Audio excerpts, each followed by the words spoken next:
ভারতের পশ্চিমবঙ্গে ঝিনাইদহ ৪ আসনের সংসদ সদস্য আনোয়ারুল আজিম খুন হয়েছেন বলে তথ্য পেয়েছে বাংলাদেশের পুলিশ। কলকাতা পুলিশের একটি সূত্র জানিয়েছে, আনোয়ারুল আজিম খুন হয়েছেন কলকাতার নিউ টাউনের সঞ্জীভা গার্ডেন্সের একটি ফ্ল্যাটে।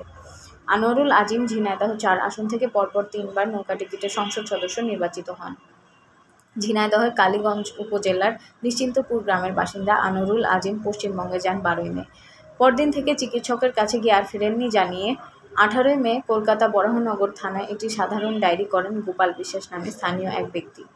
জিডির তথ্য অনুযায়ী আনোয়ারুল আজিম সন্ধ্যায় গোপাল বিশ্বাসের বাসায় ফেরেননি। আনোয়ারুল আজিমের হোয়াটসঅ্যাপ নম্বর থেকে গোপালকে একটি বার্তা পাঠিয়ে জানানো হয় বিশেষ কাজে তিনি দিল্লি যাচ্ছেন, সেখানে পৌঁছে তিনি ফোন করে গোপাল বিশ্বাসকে জানাবেন।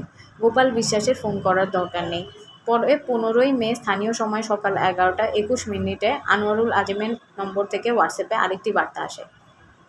তাতে আনোয়ারুল আজিমের দিল্লি পৌঁছানোর কথা জানিয়ে বলা হয়, আমার সঙ্গে ভিআইপিরা আছেন, ফোন করার দরকার নেই।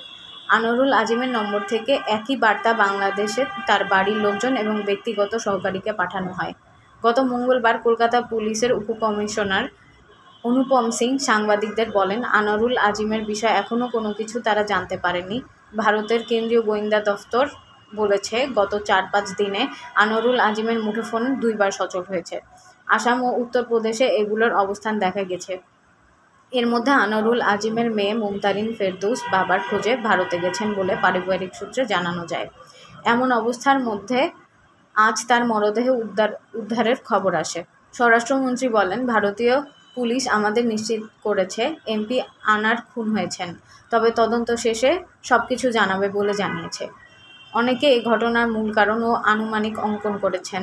অনেকে এটি গভীর বিন্যাস এবং রাজনৈতিক প্রতিক্রিয়ার উপর ভিত্তি করে অংশীদার হতে পারে।